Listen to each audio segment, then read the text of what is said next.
Hello, everyone, and welcome to another edition of The New Norm with Selena Hill on Black Enterprise. Today, I'm speaking with legendary gospel artist and musician, Kirk Franklin. Thank you so much, Kirk, for being here with us today. Thank you for having me, and I'm very honored to be here with you, my beautiful Nubian sister. And you're killing that, yellow, girl. You're killing that yellow. Oh, thank you so much. So I My actually daughters taught me that. Oh, Daughters taught me that. but you got it down pat. You got it. I wanted to start and I don't with... know if that's good. I don't know if that's good that I got it down. Oh, no, you're fine. You are fine. That's funny. Yeah, no, that's hilarious. I actually wanted to start with the new national campaign that you're part of. It's titled You Will See Me, launched by the Ad Council and the CDC, which encourages Black folks to wear facial masks. Now, you're in the ad along with Viola Davis, Stephen A. Smith, Lecrae, Lala, like everybody's in it. Why did you think, Kirk, it was important for you to sign on to this campaign? And why is it important for you to encourage our community to wear masks? Well, and you've probably heard this many times. I mean, we have the data to be able to back and support it, but Black and brown people are susceptible to this virus more than any other race of people. And so because of that, it is imperative that we take care of our own and that we continue to get the message out to know that this is not a passive conversation, but this is urgent. And in the middle of all of the different pandemics that we as Black people and Black people face that are contemporaneous, it is very important to understand that this is not something that should be politicized for the benefit of one particular group of people, but it's something that all people should be aware, especially those that it is attacking the most. And that's our people, African Americans and other minorities. And so that's why I was humbled to be a part of it. And I was very thankful that they would invite me to be able to share my voice to something that is so urgent. Absolutely. I know your voice has been so powerful for a decade. So it's happy that, and I was happy to see you lending your voice to the campaign. But, speaking of the pandemic, how are you adjusting to this new norm? And what blessings have you been able to discover during this storm, if you will? I have just really tried more than anything to just make sure that my spiritual life and my mental and emotional life is on point. I am an African American that really is an advocate for counseling, and so I even started back going to therapy. I've been in and out of going to therapy for about 25 years. I love having a chance to sit on the couch and to be able to process whether it's my own PTSD as a man of color and my experiences as a child that was raised in trauma, or just being able to find ways to be able to continue to keep speaking to people in the midst of all that they're going, because sometimes where do you go to get refilled when you are always having to be one that people expect to have this oracle about you that is not always realistic, but as I bleed and hurt. And like everyone else, and I think that, like I said, there was so many 911 calls over the last 4 to 6 months that were contemporaneous. And so to be able to have from loved ones being sick to George Floyd to other areas of civil unrest, I found myself overwhelmed. And so it is very important to make sure that you're doing the inner work so that you are able to be not only physically healthy and spiritually healthy, but also mentally aware and well. And so that's what I try to do. I've read that you've been seeing the same therapist for 20 years.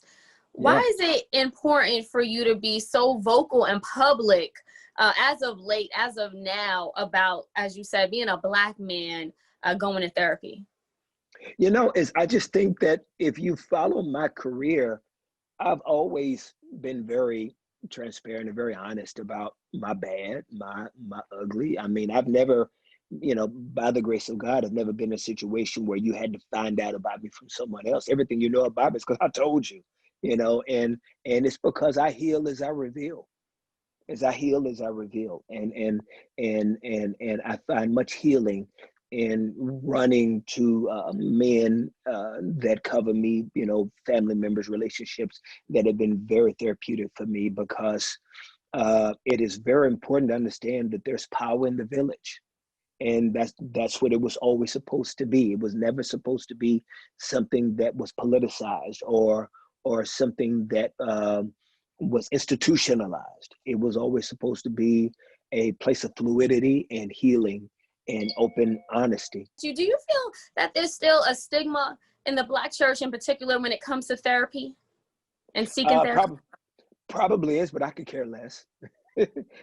So that's my answer to it. And I think that being mind, body, and soul is very important, and that they can coexist. Now, of course, I'm an advocate for Christian therapy, just because I think that a lot of times, if you get into a lot of the different philosophical approach to psychology, sometimes you can find yourself leaning in lanes that may not be the most beneficial for you. And so, as I believe that someone that is skilled in understanding that I am in a duality, that my soul and my spirit and my mind are all in harmony with each other, that they have this uniformity that is beneficial for my existence. I think that when people want to isolate those things or not acknowledge the spiritual, because everything physical and visible is first preceded by that which is spiritual and invisible. And so if you try to isolate those, then you are not maximizing the full potential of your healing. That's powerful. Speaking of speaking of healing, this nation is definitely overdue for healing when it comes to racial tension. I wanted to just shift gears because we are dealing with the pandemic of COVID, but also the pandemic of racism in itself. What would you say can or should be done in order to get us to a place of healing, especially in light of Jacob Blake most recently was shot in front of his kids? Now, Kirk, we know you're a father. How do we imagine? How can you even imagine something like that? It is a song that we will have to continue to sing until people are willing to write new verses. And the church that has an instrumental role in addressing not only its contribution to racism in America and slavery, but also in its uniformity of the voice of healing that is needed. Because when politics and religion continue to try to be bedfellows, race and systemic issues that affect marginalized people will continue to exist in this country. And because that is something that those in the community of faith do not have a unified and a monolithic voice about, then we are contributing to the dilemma as well, especially when Christianity was used so much as a weapon in the genesis of what we know as chattel slavery. And so until that happens, it is a dark spot on the church, and it is a shame for people of faith to continue to act like that everything is okay. I'm so glad you made that point about how Christianity has been weaponized, because a lot of critics and skeptics in and out of the church say Christianity has been whitewashed, it's been watered down. And a lot of people, especially I think in my generation, say they don't feel as connected as maybe some of us before, other generations. Yeah. What do you say? How do you respond to that? Because there is truth in that. Yes, no, there is very much truth. And there are several reasons. Of course, we're living in a more postmodern society where even if the church may have been on its A game, there's still a rise of thinking that science and technology is now a replacement for the things that our species used to depend on to have a monotheistic approach to the well-being of our lives. And so uh, that's what pluralism and postmodernization does to a society. But at the same time, we also have to be honest and aware of the sins of our forefathers and contributing to a generation that is no longer engaged or feel like they have a place in what the church looks like in 2021. And until the church also can acknowledge that there were some things uh, that were drop balls in the building up of what Christianity and the message of Jesus Christ look, not only vertically but horizontally. Social injustice should have always been part of the Christian narrative. For the least of these should have been as much a priority as it should have been in building church buildings. And so you have a generation like yours that would rather see their tithes go to, to villages in Haiti than to a bigger uh, uh, brick and mortar building that sometimes is only beneficial to our own arrogance and pride.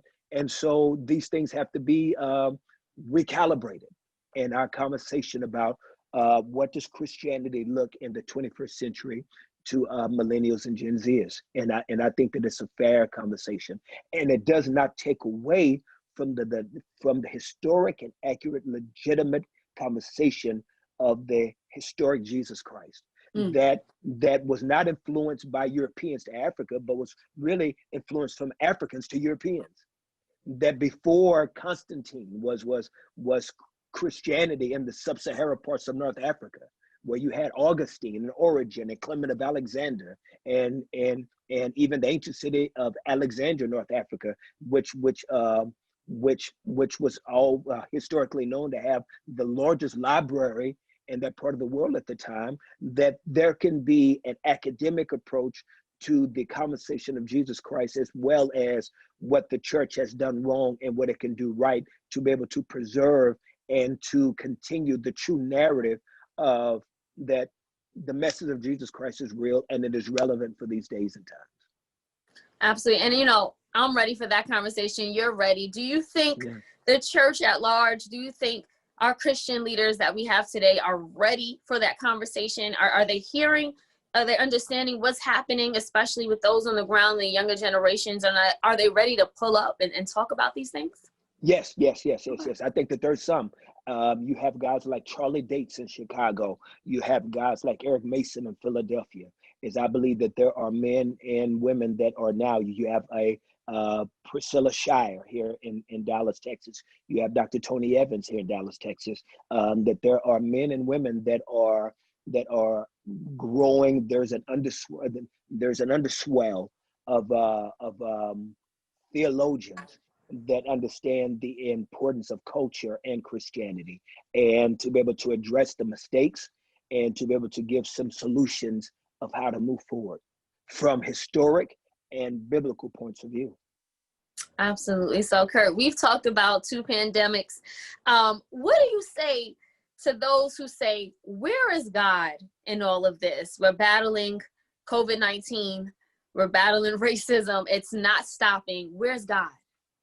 Well, one thing that our species continues to forget is that one of the greatest attributes of God is to create man in his image, and the greatest attribute of his image is love. And what God honors in humanity is man's right to choose. That is the greatest form of love, that he loved us so much that he gave us the right to choose good or bad, that he did not create us as robots. And so when you see the wickedness in the world and we want to say, where is God, is that we have to understand that a lot of times God is exactly where he's always been, honoring the choices of man. And so that's why you can't legislate morality. There's not a bill you can pass to deal with the evil in a man's heart. He has to come to that conclusion of recognizing and being willing to accept the fact that there needs to be a soul surgery. And so until we as humans are able to realize and recognize that money, power, fame, success, or political prestige does not deal with the areas that are internal that have to be transformed, then we'll keep putting band-aids on cancer wounds. And God will continue to keep honoring our choices. Well, if that's not a word, before we let you go, we have to talk about your legendary career, the music that you've written, produced. You just won 6 Stellar Awards not too long ago. I mean, it just keeps getting better. When it comes to these songs and that you're producing that uplift us all, where do you go for your inspiration, or is it more so that you are moved to create in a particular time? I think that you answered it all well. That it is all the above. That I am moved and inspired by my own pain. I'm moved and inspired by the pain that I see, and I need people to also know that it hurts God when we don't choose Him and His love. God loves us. God is not a manipulative cosmic being that is in heaven playing chess with our lives. That He wants us to love Him so that we have the power to love each other in deeper ways. And so, I hurt when I see people hurt. I hurt when I see all mankind. I don't care who you are, where you're from. I hurt when I see people hurt, because I know that my Heavenly Father hurts. He made us. He made us. And so we are sons and daughters of His. And so to see us not get along, to see the church continue to be segregated, and to see people continue to hate each other at the most deepest levels, 400 and 500 and 600 years after Reconstruction and Jim Crow, and we still can't get it right. And so these things I pull from. I pull from the love of my wife. I pull from the love of my children. I pull from my faith and what I believe, even when I can't always see it, even when I don't always understand God's hand. I still choose to trust His heart. Absolutely. And lastly, for those of us who may be struggling at this time, obviously our lives were completely disrupted. What encouragement would you offer them, especially those in the faith community? Wow, is I would say that your honesty and your truth is welcomed. That you do not have to super spiritualize or to have a false humility in your approach about your pain. If you're in pain, you acknowledge that pain.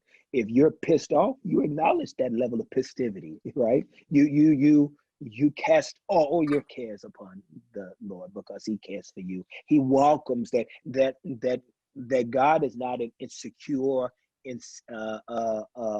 intimidated being that is afraid of your honesty, that you can come to Him with the deepest wells of your hurt, and to be able to find healing that can get you not through the next year or the next month or the next week, but one day at a time. That's all you need. Even if you're on meds, even if a person is on meds, they still have to take pills once a day. There's not an anxiety pill that takes all the pain away. There's not a depression pill that just erases depression from a person. They have to take that medication every day. Grace that God gives us is one day at a time, and it is enough. And there's always a refill. Thank you so much, Kirk Franklin, for your time today, the ad that you participated in, and the music that you can continue to create, and just being obedient to the calling on your life. I just thank you so much for that. It is an honor. It was great talking to you. Thank you so much for taking out of your busy schedule to have me. I appreciate it. I'm sorry I didn't shave. I know I'm looking willow, but thank you for having me. You're welcome, and you look fine. Take care. Have a good one. Thank you.